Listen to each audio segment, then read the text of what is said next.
Okay, this is a demonstration of trading the autofx strategy live with interactive brokers. Um, I'm going to open the portal site, which contains the instructions on how to use the software. Um, I've went ahead and logged into the portal. This is described in another video. I'm not going to cover installation or registration in this video since it's covered in these instructions in the previous videos. We're going to go straight to testing live. We're going to start our broker software. This is going to be with IB. So I went ahead and started Trader Workstation. It's running here in the background. The next thing I need to do is start my broker connector for TradeLink. So to do that, I go to Start, Programs, TradeLink Connectors, and choose Interactive Brokers. So that runs in the background. By default, we're using midpoint data for historical bars, which is relevant to this strategy, and this is required to use historical bar data with FX. Midpoint is the only data point that's available. So we'll just leave that minimized. The next step is to start ASP, which is Start Programs TradeLink ASP.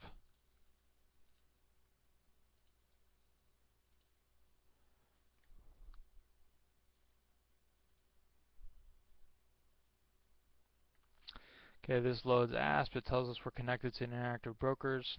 The next step is to click L to load a strategy library.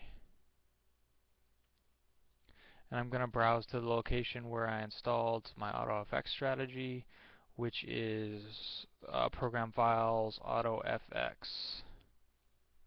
And then for my instructions, I'm looking for my strategy DLL, which is project.dll, and because this is the AutoFX project, we select AutoFX DLL.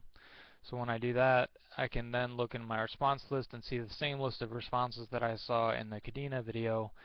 In this case, rather than choose a historical template, I'm going to choose one of the regular templates, which is for live trading.